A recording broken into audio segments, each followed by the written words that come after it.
Ողջույն բոլորին, եթե սիրում եք կանաչ լոբի, առաջարկում եմ այսօր միասին պատրաստենք հավի կրծքամսով և կանաչ լոբով շատ համեղ տարբերվող աղցան։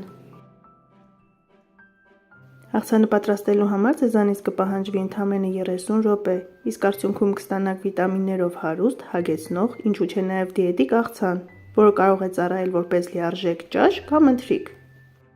Կես կիլոգրամ կանաչ լոբին նախապես լավ լվանում ենք, հեռացնում ենք թելիկները, այնուհետև այսպես շեղակի կտրատում ենք։ Որպեսզի աղցանի մեջ կանաչ լոբին ամբողջական տեսք ունենա, այն պետք է եփել ընդամենը 10-ից 13 րոպե։ Կախված լոբու տեսակից այն կարող է ավելի երկար ժամանակ պահանջել պատրաստ լինելու համար։ Այդ պատճառով գազօջախից հեռու մի գնացեք և 10 րոպե եփելուց հետո երբեմն փորձեք։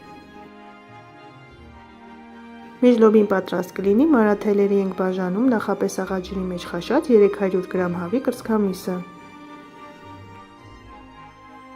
Լոբով աղցանը պատրաստելիս շատ կարևոր է օգտագործել այնպիսի համեմունքներ, որոնք իդեալական կհամադրվեն աղցանի բոլոր բաղադրիչների հետ։ Շատ մանր կտրատում ենք մի փոքր փունջ սամիտ և ազատ քեղ և քերիչի խոշոր անցքերով անց ենք կացնում մեկ միջին չափի գազար։ Այս ամենը կլցնենք աղցանամանի մեջ, իսկ լոբին 8 րոպե եփելուց հետո կհամեմենք աղով։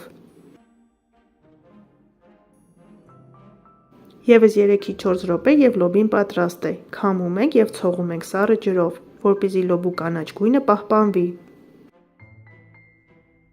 Ավելացնում ենք 3 ճաշի գթալ թթվասեր, հնդկական քարի և քիմիոն։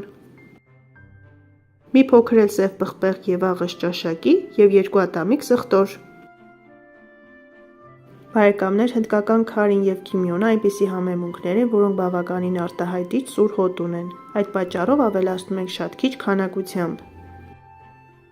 Շնորհիվ այս երկու համեմունքների, որոնք իդեալական են համադրվում աղցանի յուրաքանչյուր բաղադրիչի հետ, աղցանը ստացվում է շատ համեղ։ Փորձեք պատրաստել այս տարբերակով, առանց որևէ բաղադրիչ փոփոխելու և ինքներդ էլ կհամոզվեք։ Մի լավ խառնում ենք աղցանը, որպեսզի համերը տարածվեն և անմիջապես կարելի է մատուցել։ Այսօր էլ կանաչ լոբով պատրաստվող այսպիսի աղցանի բաղադրատոմս։ Պատրաստեք սիրով, սնվեք առողջ և եղեք առողջ։ Ցտեսություն, կհանդիպենք հաջորդ տեսանյութերում։